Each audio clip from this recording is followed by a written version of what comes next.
ಬಂದು ಮಾಗೋಡು ರಂಗನಾಥ ಸ್ವಾಮಿ. ಇದು ಎಲ್ಲಿದೆ ಅಂತ ನೋಡೋಣ. ತುಮಕೂರು ಜಿಲ್ಲೆಯ ಶಿರಾ ತಾಲೂಕಿನ ಮಾಗೋಡು ಗೊಲ್ಲರಹಟ್ಟಿಯಲ್ಲಿ ಈ ಸ್ವಾಮಿ ನೆಲೆಸಿರುವಂಥದ್ದು. ಇದರ ಹೆಸರು ಕಂಬದ ರಂಗನಾಥ ಸ್ವಾಮಿ ಅಂತಲೇ ಹೇಳ್ಬೋದು. ಈ ಸ್ಥಾನದ ವಿಶೇಷತೆಗಳು ಏನಂತ ನಾವು ಇಲ್ಲಿ ತಿಳಿಯೋಣ. ಪ್ರಿಯ ರಂಗನಾಥ ಸ್ವಾಮಿ ಅಂತಲೇ ಹೆಸರುವಾಸಿಯಾಗಿದೆ. ಹೂವಿನ ಹರಕೆಯನ್ನು ಇಲ್ಲಿ ಸಲ್ಲಿಸಿದರೆ ಸಾಕು, ನಾವು ಬೇಡಿದ್ದೆಲ್ಲ ಏನೇನು ಸಮಸ್ಯೆ ಇದೆ ಅದಕ್ಕೆ ಪರಿಹಾರವನ್ನು ದೇವರು ಇಲ್ಲಿ ಸೂಚಿಸ್ತಾರೆ ಎನ್ನುವ ನಂಬಿಕೆ ಇದೆ. ಸೊ ಇದರ ಬಗ್ಗೆ ನಾವು ಈ ದೇವಸ್ಥಾನ ಹೇಗಿದೆ ಅಂತ ನೋಡೋಣ ಬನ್ನಿ. ನಾನು ಮಾಗೋಡು ರಂಗನಾಥ ಸ್ವಾಮಿ ದೇವಸ್ಥಾನಕ್ಕೆ ಆಲ್ರೆಡಿ ಬಂದಿದ್ದೀನಿ. ಇದೆಲ್ಲ ದೇವಸ್ಥಾನದ ಮುಂದೆ ನಾನು ಆಲ್ರೆಡಿ ದರ್ಶನ ಮಾಡ್ಕೊಂಡು ಬಂದಿದ್ದೀನಿ.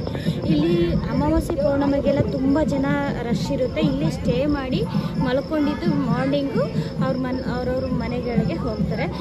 ಇಲ್ಲಿ ಏನಪ್ಪ ವಿಶೇಷತೆ ಅಂದರೆ ಇಲ್ಲಿ ಸಂತಾನ ಭಾಗ್ಯ ಮತ್ತು ಏನೇ ಕೊರತೆ ಇದ್ರೂ ಇಲ್ಲಿ ಬೇಗ ಈಡೇರುತ್ತೆ ಅಂತಲೇ ಹೇಳ್ತಾರೆ. ಇಲ್ಲಿ ನೋಡೋಣ ಬನ್ನಿ, ದೇವ್ರ ದರ್ಶನ ಮಾಡ್ಕೊಳ್ಳೋಣ ಬನ್ನಿ.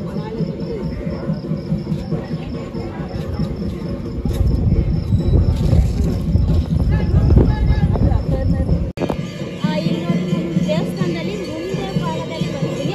ಇಲ್ಲೊಬ್ರು ನನಗೆ ಪರಿಚಯಸ್ಥರು ಇಲ್ಲಿದ್ದಾರೆ. ಇವ್ರನ್ನ ಕೇಳೋಣ ಯಾವ್ಯಾವ ದಿನ ಯಾವ್ಯಾವ ವಿಶೇಷತೆ ಇರುತ್ತೆ ಅಂತ. ಇಲ್ಲಿ ಶನಿವಾರ ನಿಮಗೆ ಪಂಜಿನ ಸೇವೆ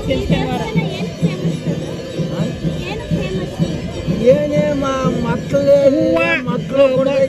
ಕೊಡ್ತೈತೆ ಹೂವು ಕೊಡ್ಬೇಕಂತ ಅಷ್ಟೇ. ಈ ರಂಗಪ್ಪ ದೇವಸ್ಥಾನಕ್ಕೆ ಮೇನ್ ಬಂದು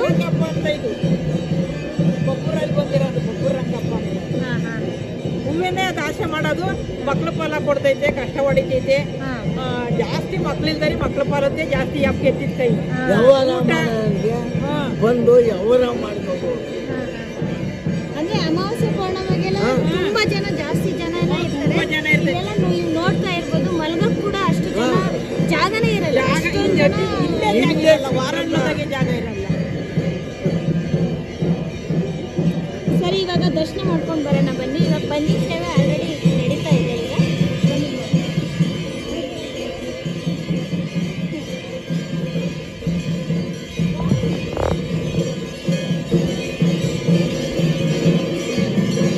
ಸಂತಾನ ಫಲ ಇಲ್ಲ ಅಂದರೆ ಇಲ್ಲಿ ಬಂದು ಹಾರಿಸ್ಕೊಂಡ್ರೆ ಬೇಗ ಸಂತಾನ ಪ್ರಾಪ್ತಿ ಆಗುತ್ತೆ ಅಂತಲೇ ಹೇಳ್ತಾರೆ ಇಲ್ಲಿನ ಭಕ್ತಾದಿಗಳು. ಇದು ಪ್ರತಿ ವರ್ಷನೂ ಇಲ್ಲಿ ಜಾತ್ರೆ ಆಗುತ್ತೆ. ಇದು ಕರ್ನಾಟಕದಲ್ಲೇ ಅತಿ ಎತ್ತರದ ಹೂವಿನ ತೇರು ಅಂತಲೇ ಇಲ್ಲಿ ಪ್ರಸಿದ್ಧವಾಗಿದೆ.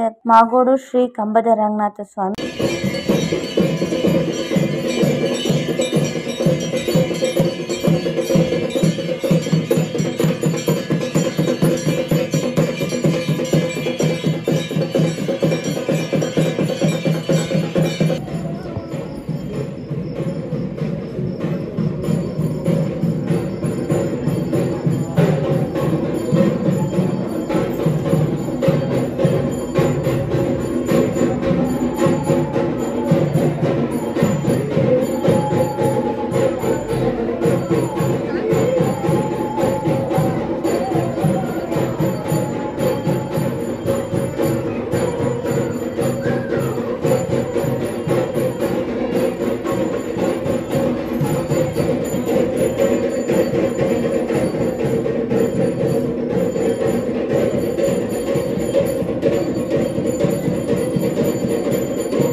ಇಷ್ಟ ಆಗಿದ್ರೆ ಲೈಕ್ ಮಾಡಿ, ಶೇರ್ ಮಾಡಿ, ಕಮೆಂಟ್ ಮಾಡಿ.